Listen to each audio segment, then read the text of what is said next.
النهاردة هنتكلم عن قطعة صغيرة جدا بس حملت جواها تاريخ طويل من الأناقة والفخامة. حاجة بدأت كأداة بسيطة عشان تبرد الجو وتحولت مع الوقت لرمز من رموز الموضة، وهي المروحة اليدوية. يلا بينا.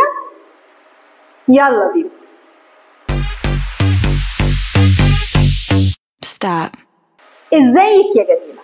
اهلا بيك في برنامجنا شنطة فاشن رودانيا ستايل مع نهال رشاد.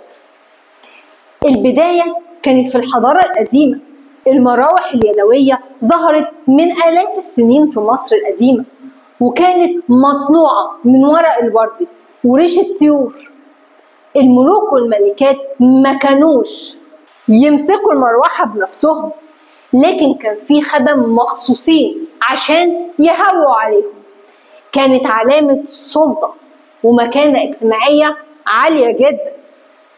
في الصين واليابان المروحة كانت فن بحد ذاته، كانوا يرسموا عليها مناظر طبيعية وزهور، وبتستخدم كهدية راقية لدرجة إن في اليابان كان في لغة خاصة للمراوح. حركة بسيطة بالمروحة تدي رسالة حب أو إعجاب. لما المروحة وصلت أوروبا في العصور الوسطى وبداية من عصر النهضة اتحولت لإكسسوار أساسي لكل ست راقية. المروحة كانت تتصنع من الحرير، الدانتيل، الريش، وتتزين بالأحجار الكريمة.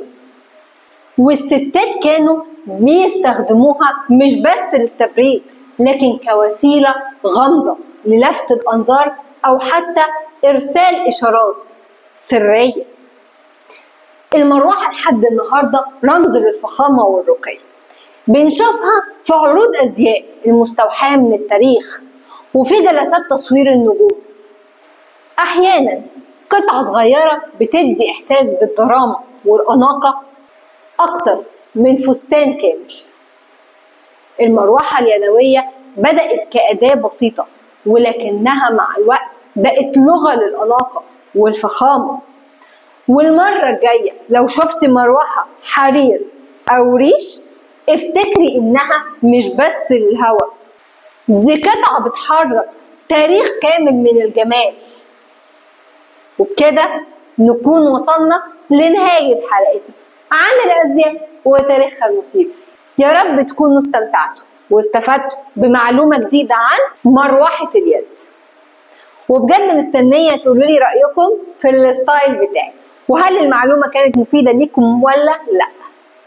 وما تنسوش تزوروا رودانيا ستايل على الفيسبوك والإنستجرام @rodaniastyle، وعلى الويب سايت www.rodaniastyle.com.